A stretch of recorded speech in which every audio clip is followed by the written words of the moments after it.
నమస్కారం. జ్యోతిర్వేదం వారఫలం కార్యక్రమమునకు స్వాగతం.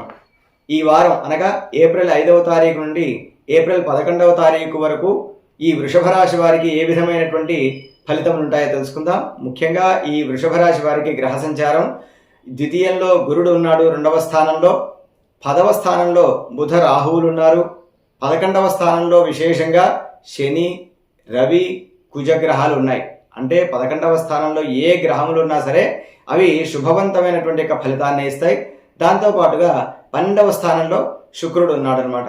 అయితే ఈ 11వ స్థానంలో ఉన్నటువంటి రవి యొక్క ప్రభావం వలన గృహే నిత్యోత్సవం శుభం అని శాస్త్రం చెప్పినట్టుగా గృహమునందు ఎప్పుడూ కూడా నిలవేళ పండగ వాతావరణం ఉంటుందన్నమాట. కోలాహలంగా ఉండటము, ఆనందకరమైనటువంటి యొక్క వాతావరణం అనేటువంటిది వారాంతం వరకు కూడా గోచరిస్తూ ఉన్నది. అదేవిధంగా ఆ ద్వితీయంలో అంటే 2వ స్థానంలో గురుడు ఉండటం వలన యశోవృద్ధి అనేటువంటిది జరుగుతుంది. అదేవిధంగా సౌభాగ్యం అనేటువంటిది కలుగుతుంది. అదేవిధంగా ధనాగమ, అధికంగా అనేక మార్గాల్లో ధనార్జన అనేటువంటిది ఈ రాశి వారికి కనిపిస్తూ ఉన్నది. ఈ వారం ఆర్థికంగా ఈ రాశి వారికి మంచి ఫలితాలు ఉంటాయి.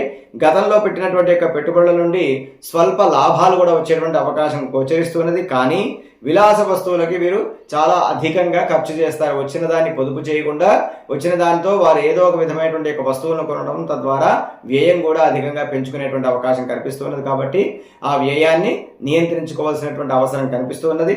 ఉద్యోగస్తులకు పని ఒత్తిడి వారి యొక్క కార్యాలయంలో పెరిగినప్పటికీ వీరి యొక్క నైపుణ్యంతో దాన్ని కూడా బాగా అధిగమిస్తారు. అంటే దాన్ని వారు పనిని కూడా చాలా నైపుణ్యంతో చేయగలుగుతారు.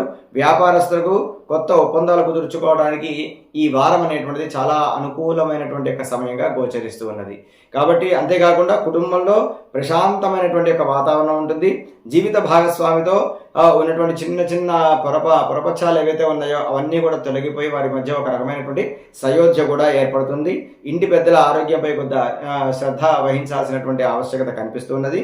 కంటికి సంబంధించినటువంటి సమస్యలు లేదా అలసట అనేటువంటివి వీరికి శారీరకంగా వేధించేటువంటి సమస్యలుగా ఈ వారాంతం వరకు కూడా గోచరిస్తూ ఉన్నది. ఎందువలన అంటే విశ్రాంతి అనేటువంటిది తగ్గుతుంది, శ్రమ అధికమవుతుంది. కాబట్టి విద్యార్థులకు ఏకాగ్రత పెరుగుతుంది. ఈ వారాంతం వరకు కూడాను పోటీ పరీక్షలకు సిద్ధమవుతున్నటువంటి వారికి శుభవార్తలు వినేటువంటి యొక్క కాలంగా ఈ కాలాన్ని చెప్పుకోవచ్చు. అంతేకాకుండా వీరు విదేశాల కోసం విద్య కోసమే విదేశాల కోసం ప్రయత్నించేటువంటి వారికి ఇది కొంత అనుకూలమైనటువంటి కాలంగానే మనం చెప్పుకోవచ్చు. ఈ రాశివారు ముఖ్యంగా శుక్రవారం నాడు శ్రీ లలితా సహస్రనామ స్తోత్ర పారాయణాన్ని కనుక చేస్తే వీరు అనుకున్నటువంటి యొక్క సర్వకార్యములు కూడా సిద్ధించి కార్యజయం కలుగుతుంది.